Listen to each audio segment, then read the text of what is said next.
want to just welcome you all to our 4th annual Upward Dinner. Shout out. Can we get an applause for that?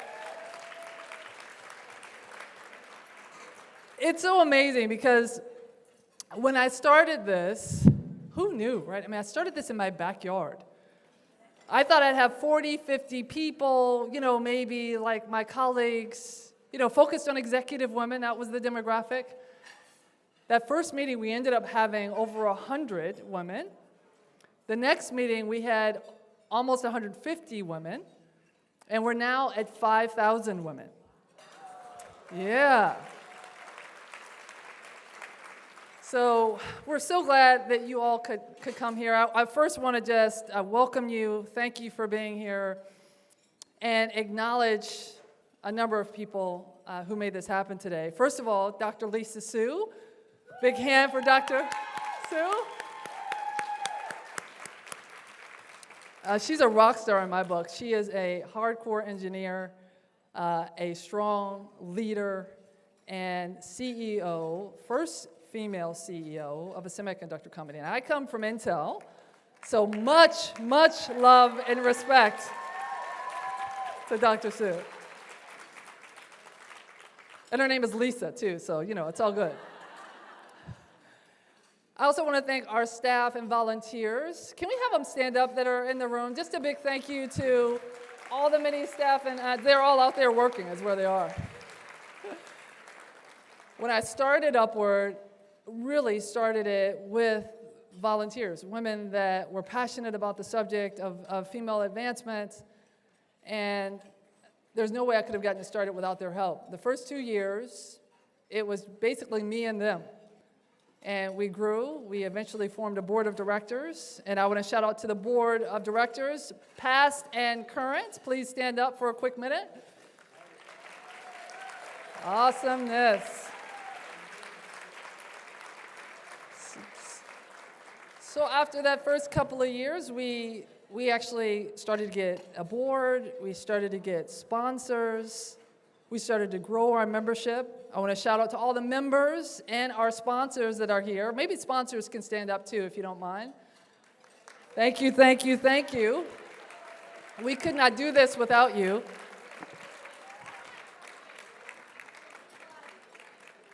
So it was me and then the board, and now we've got full-time staff members, and we have an amazing group of volunteers and board directors, and over 60 sponsors right now with chapters all across the country and across the world. So it's really been an amazing ride.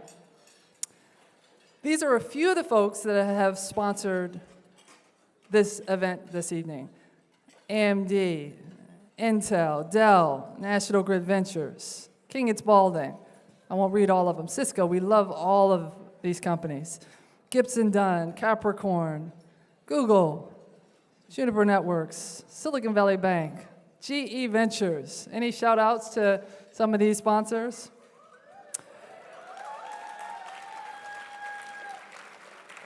GE Digital, Excel, Gilead, SoFi. I mean, just a wonderful list of sponsors. We're really grateful for it.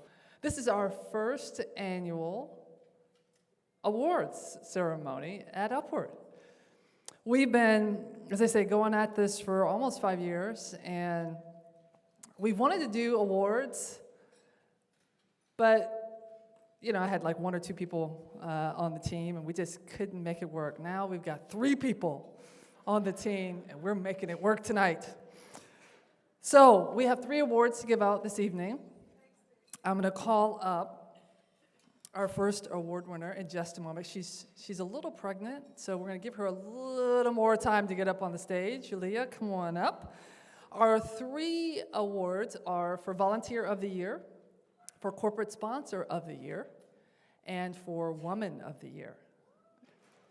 Awesome, right? Yeah? All right.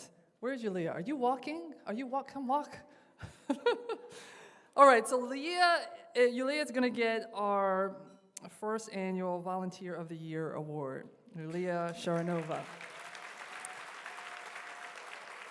She is working at Capricorn Investment Group, which is one of our sponsors here tonight. She does portfolio analytics. She's been volunteering with Upward for the last almost 2 years, doing all of her financial reporting, accounting, everything with a number. She's doing it. And she has been such a tremendous help to us. You know, I did a lot of spreadsheets before we had Yulia, and she came and rescued the company from my spreadsheets. So we're delighted to give her our first annual Volunteer of the Year award. The staff loves her, we love her, and we want to say thank you by giving her this award and this gift from Kendra Scott Jewelry. Thank you so much.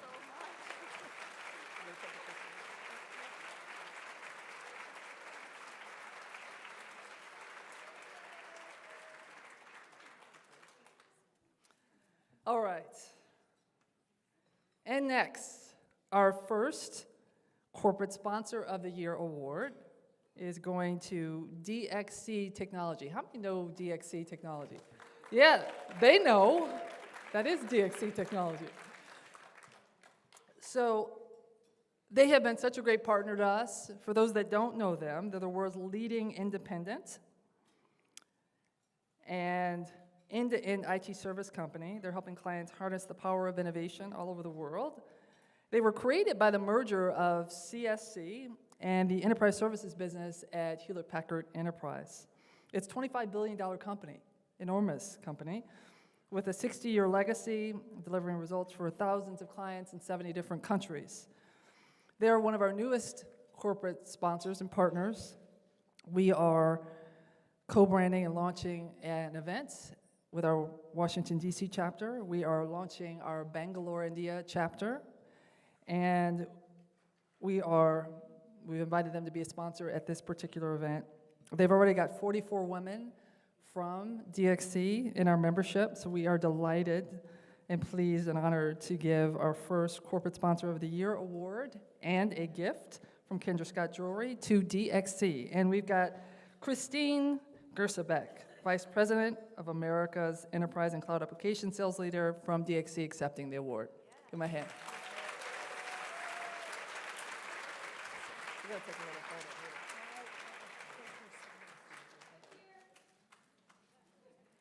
All right. Thank you. Okay. And now the moment you have all been waiting for, because after we give this final award, we're going to have a nice little fireside chat with our guest of honor tonight. 2018 Woman of the Year award goes to none other than Dr. Lisa Su, who is the President and Chief Executive Officer at AMD. Give her a hand. Woo! Woo! Don't you love it? A woman CEO of a semiconductor company. I love it. So she has been receiving accolades such as Top Innovator Under 35 by MIT Technology Reviews since very early in her career.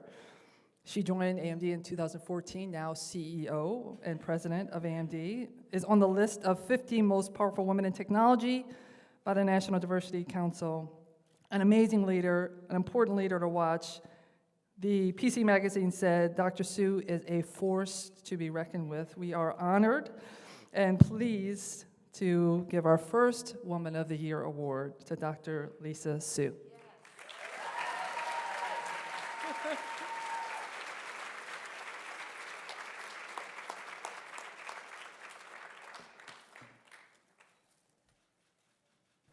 All right, we are going to now get started with the panel discussion. And I'm going to give you just a little bit of an overview how we're going to do it. Dr. Su and I are going to talk for about 25 minutes, and then we're going to have stands with microphones for you to ask questions for the last 25 minutes. We're going to end promptly on time, but I do want you to start thinking about questions. If you don't ask questions, then I'm going to keep asking questions. And I'm telling you, you've got way more interesting ideas than I do. So start to queue up thoughts in your mind about questions that you want to ask. Fireside chat format, and it's going to be a lot of fun.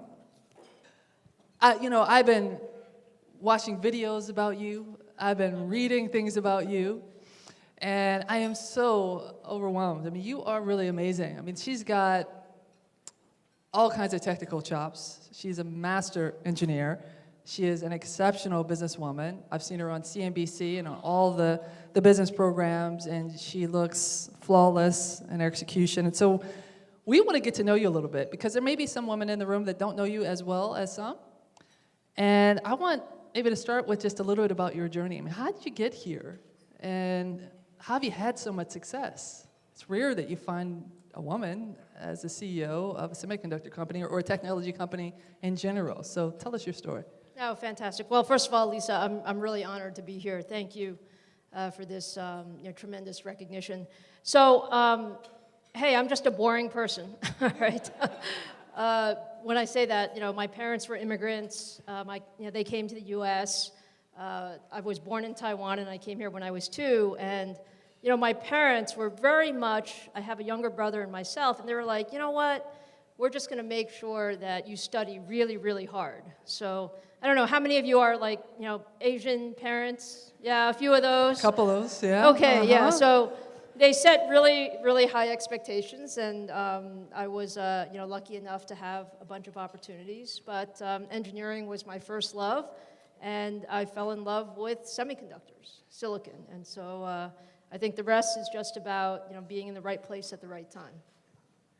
I mean, did you have, being a technical female, a lot of men around, I mean, did you ever feel like, you weren't competitive, or you weren't capable, competent in any way, or were you're just driven and motivated? Just didn't look at the things going on around you. Well, look, I think all of us go through that. I got my, bachelor's degree, and my parents said, hey, you need more school. So, anybody's parents say that before? And then I got my master's degree, and my parents said, hey, you need more school. And then I got my PhD, and, I spent the early part of my career at IBM. And, IBM had, 300,000 people in the company, and I was like 25. And every time I walked into a meeting, there were people who were much older, much smarter, had much more, experience, and they happened to be mostly male. But, I think the good part about engineering is people really do value you for what you do.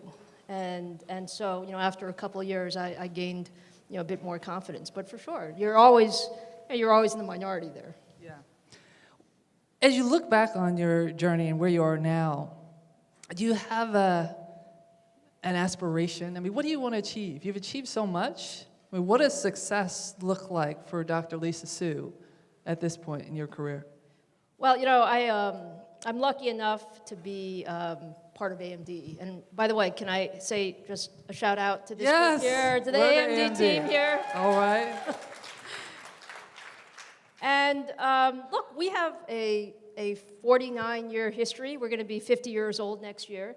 And I want people to say that AMD has never, ever been stronger than where it is over the next 5 years. So I think that's important. I think it's what legacy do you leave? Yeah, they're already saying that, right? We're They just are. at the beginning, Lisa. We're just at the beginning. So. All right. Well, I'm sure you had along the journey some obstacles. Maybe just give us an example of something difficult that you had to deal with, right? Whether it's a conflict with management or a boss situation, or you weren't getting paid enough. I mean, can you give us an example and then how you kind of overcame it? Well, I think the best example is we all mess up, right? Everybody messes up, and I messed up a lot when I was young. Actually, I mess up a lot now, too. But the key is, what I always found is learning from those experiences where you didn't do so well actually is really good. The first P&L I ran, I missed my number by 50%. I mean, hey, by the way, if somebody misses the number by 50% for me, they're in trouble. So. Did you hear that, AMD people? All right. They know that, by the way. It. They know that. All right. But you know what? I learned, and I think that's the key. Is you just have to learn from mistakes. And what advice would you give to the women in the room that are on a career journey themselves, that may feel like, a step forward, 2 steps back, all kinds of contradictions and lack of purity. I mean, how do you keep going in this day and age? I mean, in my career, right? I feel like when I came up, things were a lot easier for women. I think now we talk a lot about it, but I don't know that there's a lot of movement. That's why I started Upward, because you see people talking about it, but you still don't see the numbers going up. In fact, the numbers are declining for women getting STEM degrees and women at senior positions. So how do you keep going if you're one of them? Well, first of all, Lisa, I have to say what you've done with Upward is amazing. So a big round of applause for Lisa. Thank you. And you know, what I would like to say is, you know, look, I think about every career as a set of 5-year journeys. And if you think about it, you can't plan for the next 20 years, but you can certainly plan for the next 5 years and what you're trying to do over the next 5 years. And you will have a few, you know, 1 step forward, 2 steps backward. And as I said, the key is, you know, however, you know, those, you know, 1 or 2 steps backward feel, you know you can go forward again. And you just have to have that confidence in yourself, you know, to do that. And how important for you was team? I mean, people around you, whether it's people that you hired or people in your network or mentors or sponsors, I mean, was that important to your career at any point? Did you leverage community to help you get to the next level? Yeah, no, I was really lucky. I had a number of mentors or sponsors or people who would just, you know, give you, you know, a pat on the back or, you know, a hug when you weren't feeling so well. And the truth is, they do help. And I think, you know, what we can do with, you know, these types of networking events is to introduce people to each other, because yes, it does help to have friends, and it does help to have people who can, you know, put things in perspective. Because I think everything is about putting things in perspective. Sometimes we get very myopically focused about what's happening to me, and you realize that, hey, you know, there's a bigger picture there, and you need somebody to help you with that bigger picture. Why aren't there more women in technology roles? Given that, you know, we do get a number of technical degrees, we do, you know, get degrees at every level, as I mentioned earlier, more than men. Is it something about the industry that is a put off for women, or is there some structural issue or reason? Do you have any thought on that? You know, I think the fact is we do need many more women in our industry, and it is about just sheer numbers. So if you think about just the number of people at, you know, let's call it entry-level positions, they're just not, you know, 50-50 when it comes to engineering organizations. And then as you said, actually earlier, you get fewer and fewer as you go higher. I do think better support structures will work. I think better networking helps, and I think just more opportunity, you know, helps. Yeah. Are you doing some things specifically at AMD that you might want to mention? Yeah, we are working on it. I wouldn't say we're anywhere near the best, and I think that's, you know, some of the things that we're working on. But certainly, you know, we're looking at ensuring that as we hire new people, that we get a higher percentage. You know, we're probably, you know, 30% new hires in the ranks to the engineering ranks, and then we also are developing some mentoring or leadership programs to help those. All right. And, you know, I mean, all of us work with men, and we love men. I mean, men are good. There are a couple men in the house. Men in the house, stand up. Where are the men in the house? How many men in the house are there? We've got a couple men in the house. Besides Steve, the cameraman. Here we go. Don't be shy. You know you showed up to this women's party. Where's Andy? There you are. I see you behind the lights. All right. Yeah, we love men. So, but, you know. We don't love them that much, right? So you have a lot of men on your board, and you have men on your executive team, and, you know, male employees, which I guess I gotta have, you know. How do you manage that? I mean, as a female executive, sometimes it's a little awkward, right? So I'll tell you my first board story. Oh, so, yeah. Yes. So actually, I was at Freescale Semiconductor. Hi, Jennifer. How are you? Jennifer, how you doing, sis? And I went to my first board meeting, and I was, you know, a senior vice president, and it was a fine board dinner. Of course, it was all men and me. and they spent the entire night talking about football. The entire night. And it was, I don't know, it might have been the Super Bowl or whatever. I don't even remember what it was. Silly Super Bowl. I know, I feel you. And I would say that I had absolutely nothing to say at all for like 2 hours. And then I went home and said, hey, you know what? Do I have to learn something about football? And I decided I really don't. So I learned nothing about football. But my only point is, look, it is what it is, okay? It is what it is. There are not enough women in the boardroom. There are not enough women in senior executive positions, but we're making progress, and, we just have to be ourselves. And at the end of the day, you hope that people actually respect you for what you're good at and who you are, and not turn yourself into something that you're not. Is that it? I mean, is it, you have a career, you progress, you accomplish things, you have a track record that you can speak to, and then you get respect? I mean, have you found that to be true? I'm not sure that is true. I think all of those steps are necessary. They're not necessarily sufficient. I do believe that at the end of the day, results do command respect, and you would like to believe that your environment, allows that. And not every environment does allow that, and so I think that's the point of, hey, how do we ensure that environments, do allow people to demonstrate what they're capable of and reward them accordingly.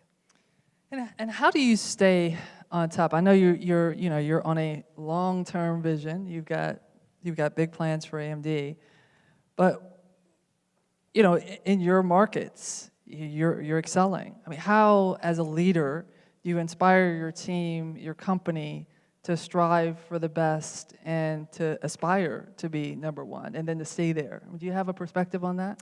Well, I think my perspective is to be super duper paranoid. Yes. But from the standpoint of, look, we are in an extremely competitive environment, and so, every minute matters, every day matters, every decision matters, and getting 10,000 people to believe that they can contribute to that every minute, every day decision is what what I strive for. Yeah. Now, there isn't a panel that I speak on, an event that I go to, that I don't get asked the question about managing the bureaucracy, right? Big companies can be political, a little stodgy. How do you weed that out of AMD? I mean, do you have a culture that embraces diversity, embraces innovative thinking, that isn't slow and stodgy? And if so, how'd you get it? I don't know if I can say we're not. I should ask you guys that. I don't know if I can say we're not slow and stodgy. I would say that we strive not to be slow and stodgy. Okay. So the answer is, look, like I said, I've grown up in much larger companies, and at the end of the day, what we want to do is empower people, to do the right thing. And so, we actually work on, how do we make it simpler to do business? Like, how can we make it simpler to do business? And by the way, those people who are ultra political don't really survive. I mean, at some point, they find that this isn't quite the environment for them because, you actually have to do work. You can't just talk about stuff. So I know, right? Those minor little details, I hate that, don't you? Yeah. So as accomplished as you are, and as technical as you are, and competent, what do you do for fun? I mean, don't tell me you write code for fun, because I will be very disappointed. I do not write code for fun. Okay, good. What do I do for fun? I like to play golf. I actually do like to play golf. All right. Few golfers in the arena. I love red wine, so French Bordeaux are my thing, and I just like hanging out at home. Nice. Hanging at home is actually a good thing once in a while. When you're on the road all the time, right? Yeah, exactly. What's a day in the life of Dr. Lisa Su? What's a day in the life? The day can be anything. I mean, the day can start with an operations review and go to, spending a lot of time with our communications team, to spending time with customers, to spending time with our engineering teams. Actually, that's kind of what I love about it. What I love about it is every day is different, and practically every hour is different. And so it keeps things really interesting. Do you get stressed? I mean, do you feel course. the pressure? Of course. Earnings time especially, maybe? Yeah, earnings, there's just Yeah. a little bit of stress around A little earnings. of that. But, again, what you get to the point of is, even on your worst day, 24 hours later, it will be better. Even with social media, it'll be better. Hey, by the way, I love social media. I really do. Now put our president aside just for a moment. Just for a moment. So this is not a political event. That's right. But the wonderful thing about social media is you get such direct feedback from your customers. Like, I love, we build products, we build all kinds of technology, and I want to know what our customers think. Like, I want to know what they think real time. Like, if I wait for my team to tell me, it'll take too long. So I love social media. It's a great thing. Do you tweet? I do tweet at Lisa Sue. If anybody wants to follow me, I am attracting. I'm attracting Twitter followers. Ah, all right. But that being the case, I do not tweet as often as other people, and most of the time I tweet about products. So most. All right. We can. That's good. I don't think Brian tweets at Intel, does he? Does he tweet a little bit? BK tweets. All right. Hey, On his own. hey, by the way, no competition, Lisa, because you're not with Intel anymore. That's right. I'm not. But I think my tweets are more interesting than BK's. Yes. We're the Intel people in the house. Okay, there we are. Hey, can you guys There you go. just like let's make sure that we're very fair in this this thing. Just check it out. All right. I'm gonna open it up for our last 15, 20 minutes for audience questions. If there are any audience questions, you should make your way up to the microphone. We have mics here, there, and there. And we have a question, please. Part of the challenge of retaining women is that we have such circuitous lives, and we have so many things that happen during the course of our careers. So I think one of the challenges that a lot of companies have is how to find gradual offboarding and onboarding and ramps on and off and careers. And I know that makes managing the workforce a challenge, but it also makes having women included in the workforce more feasible. So I just wanted to hear what your thoughts are on that. No, I completely agree, and I think the social norms have become much better, even in the last 5 years, and in terms of what's okay in terms of maternity leave or part-time and what's not. And I think you're right. I think there needs to be the choices available for people to have the opportunity to do what they want to do with their family lives, but then to get back on board, at the right time. And there's such a dearth of talent right now. I mean, I think there's a complete talent war, especially when you look in the tech industry. So I think it's getting better, but it certainly, can even get better. All right. Question here and then there. Hi, Dr. Sue. My name is Maureen Downey. I have two questions. I wanted to get a sense for how important is diversity to your board? Where would it rank on those board priorities that you discuss at your meetings? Where does it rank? How important? Yeah, no, it ranks extremely high, actually, and it's an active conversation on our board. We have, in addition to myself, another woman board member, and we always look, when we look for new board members, at how we can increase our diversity overall. Second following question is, what are the metrics that you use to manage your managers in the field around diversity, and how is that tied to their compensation at the end of the year?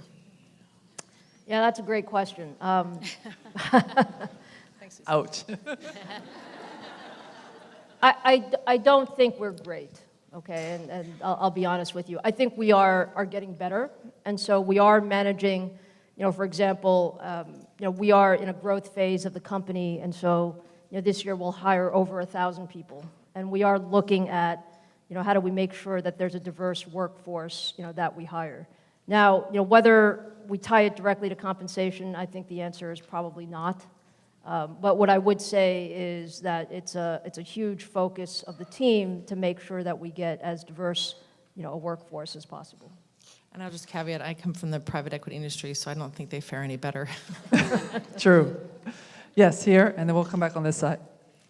Hi, Dr. Sue. I'm Shelley Kapoor-Collins. I founded the Shatter Fund to invest exclusively in technology companies founded by women, by female entrepreneurs. And I also founded it on the core belief that technology is the greatest equalizer of the 21st century, but without women in tech, there is no equality.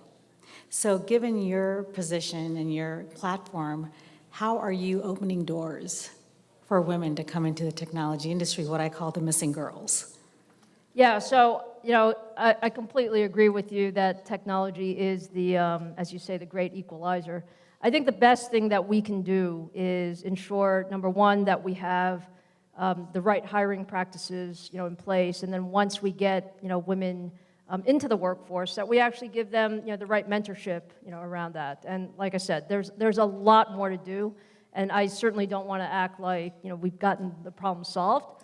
But I would say that there's a lot of desire, to move things forward, and you do it one step at a time, right? There's no one big program that's suddenly going to change the sphere of influence. But having the right role models, is really, really important, and having the right mentorship. And for me, I actually think the most important thing is the right opportunities. Whenever we look at a vice president promotion, I mean, we look at it, very, very, very carefully, that we're actually helping the right people get the right opportunities. And I think that those are the key things. Excellent. Okay, here and there, and we'll come back to you. Dr. Sue, I have a 16-year-old daughter. What advice would you give to young women coming up right now? Yeah, so I really think that the best thing that we can tell young women is they can really do anything that they want to do. And how do you get there? I mean, we have so many opportunities, and we have, so many, ways to really distinguish ourselves. I really do believe that we do have to focus on results. And so, my comment is, when I was a young engineer, the best advice that I was ever given by a mentor was to run towards problems. Right? Take on some really tough challenges. And if you do so, there are a lot of really smart people, frankly, and you have to be lucky as well as smart.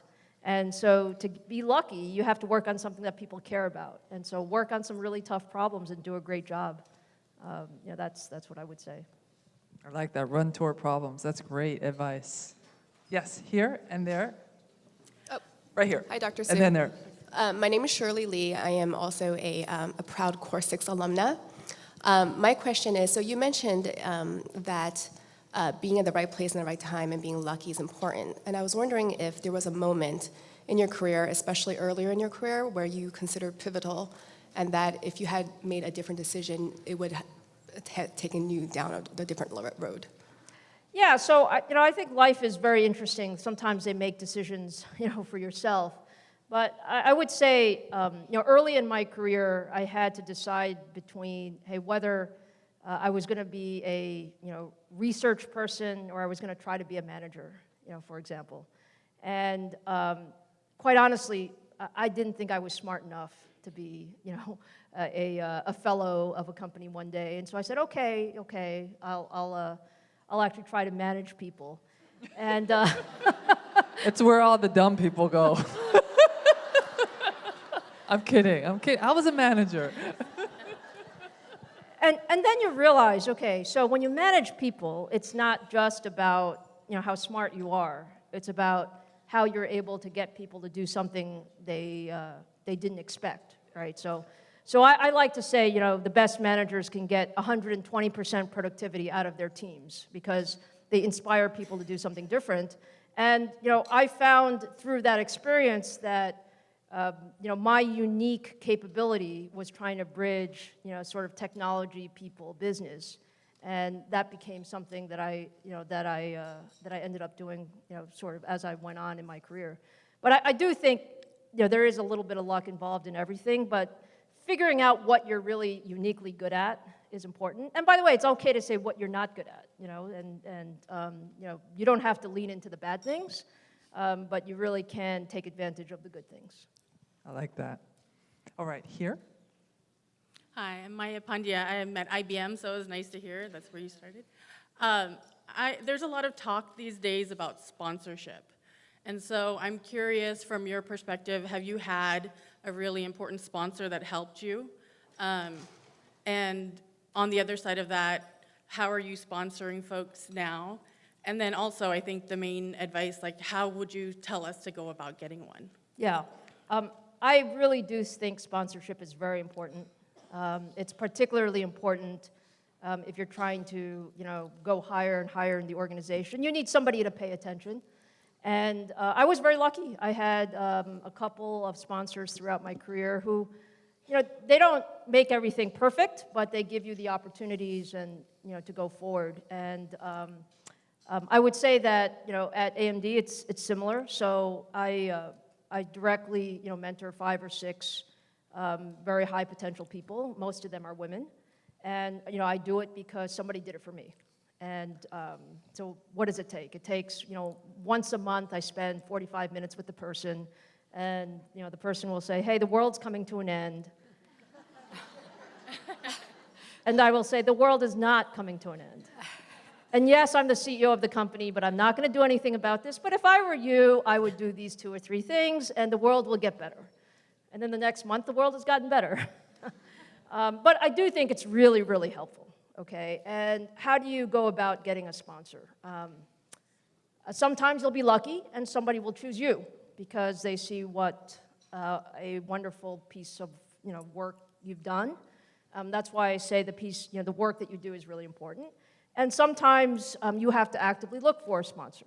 And I would say that in many organizations today, if you look for a sponsor or look for a mentor, you will get some help, with that, because this is a topic that's top of mind for every CEO, every senior executive team, in the tech industry today. Excellent. Yes, here. We're going to come back here. Hi, yeah, my name is Amy Lee. I'm a stage 4 cancer survivor who decided to abandon my corporate career and started a social impact company to bring creative arts therapy to patients' house when they're stuck at home and isolated lonely, do AI and telehealth. And I'd love to hear your advice because obviously there's entrepreneurship journey, especially coming from technology and trying to innovate in healthcare, which is American healthcare system is like super slow and very good bureaucratic. How do you maintain that optimism and how do you do your self-care? So that's the first question. The second question I'm interested is, for both of you actually, what would be your advice of finding passion-driven, mission-driven aligned social impact investors, mentors, and then what would be your advice for team building, like finding the right-minded team members? Yeah, so first of all, should we give this lady a big round of applause?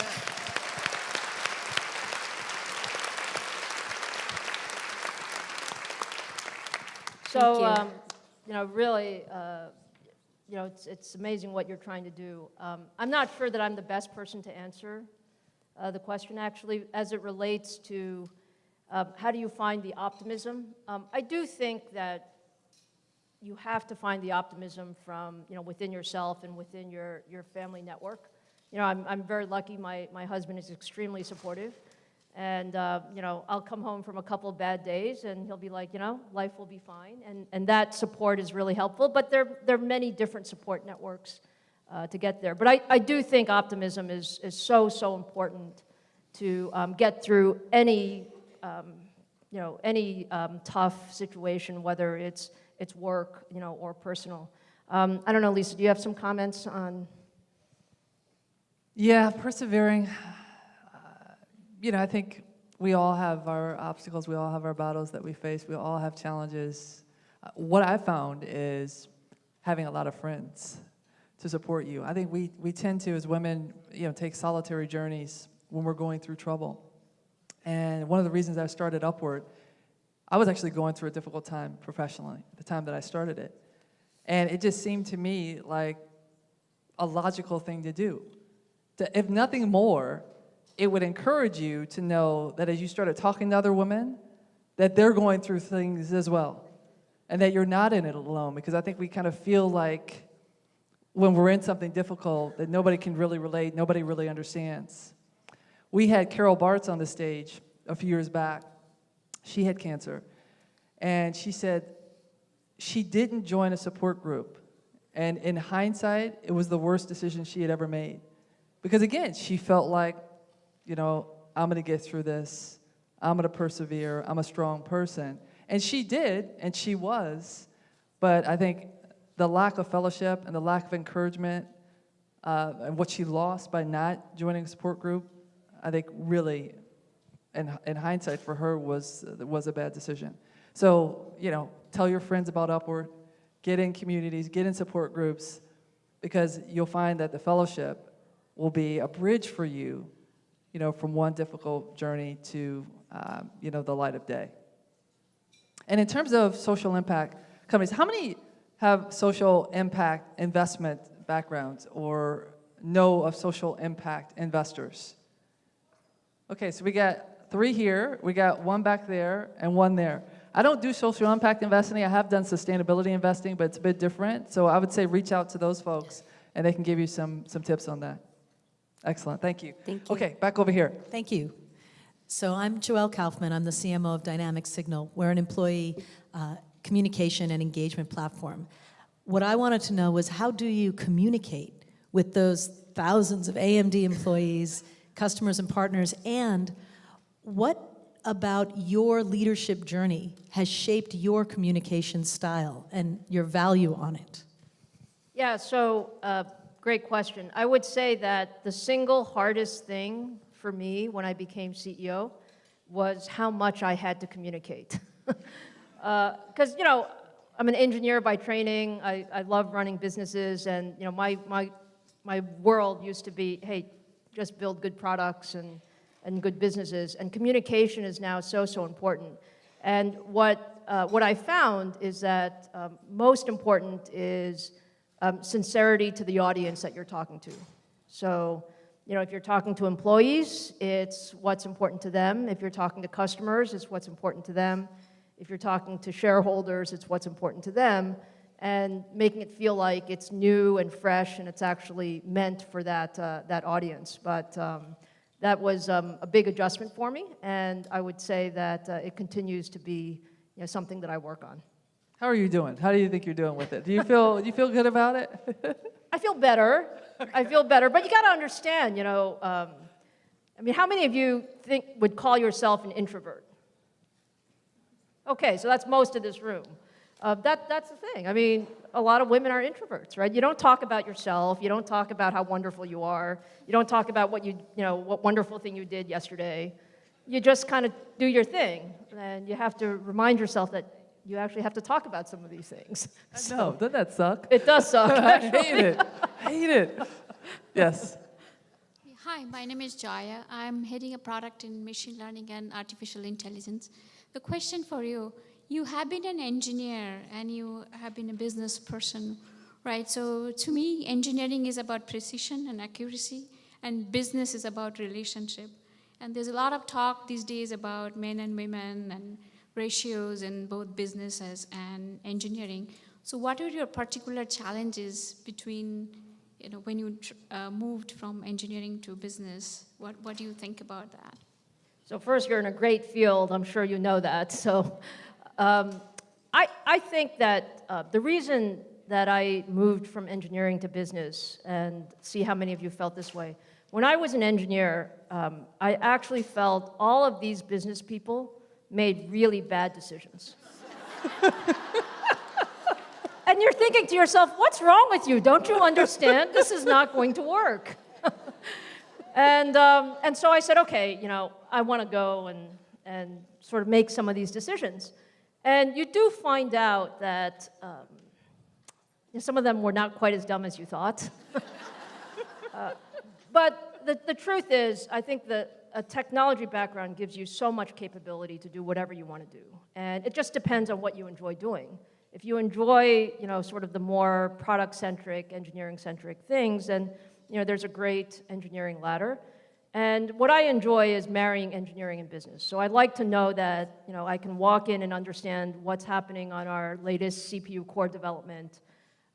And I can also decide when we should launch that product or what we should say, on our next investor call or something like that.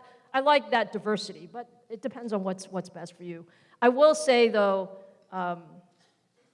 whatever it is you want to do, you can definitely learn. I mean, I remember when I first started in business, I used to think, how do those people remember all those numbers? I can't remember all those numbers. And 6 months later, you can remember all those numbers. So you will learn quite easily. Excellent. Thank you. Yes, next, right behind you. Hi, good evening. My name is Laura. I'm not in the corporate world, but I help corporations drive innovation. Now, I imagine that you have a magic wand, okay? I never had to suffer the consequences of escalating a corporate ladder or political fights, but imagine that for 1 second there is no boards, there is no male-driven decisions, you have a magic wand, everyone can disappear. What will be your We are taping this, so be careful. What would be your first desire to help women escalate the corporate ladder better, or have more visibility, or be more successful in the corporate world? A magic wand. Did you say we can get a magic wand? Look, I think we want the best people in the best positions. And we also want people who have very different ideas. What you find is like a lot of women have a very different way of solving problems than men do. And it just comes from, upbringing, it comes from, a little bit personality and all that stuff. So there's no question that we need more people with diverse experiences and diverse capabilities. And, making that happen with a magic wand would be a nice thing. Okay, thank you. So where do you see yourself and AMD in 10 years? I mean, what's your dream state? Lisa, didn't I say we only make 5-year plans? I know. I was stretching a little bit, but I mean, what's your dream state? Do you have one? Well, I think the way I think about things is, we're in an industry where we can really change people's lives. And look, AMD is not a household name. I mean, it's not. It is a good brand in the tech industry. But I think we would like to see ourselves in a place where we are really impacting and changing people's lives, and in a larger fashion. And so, my view of the world is, yes, we're the underdog to a couple of larger players. Not to be named. But honestly, Lisa, I don't think it matters. I think it's not about how many people you have. It's about, do you have the right people, and do you give them the right motivation, and are you trying to do the right things? And hey, if I don't know about 10 years from now, but if 5 years from now you called AMD the fastest growing tech company in the Valley, I'd be okay with that. Yeah. All right. And on that note, we're going to end. Thank you so much.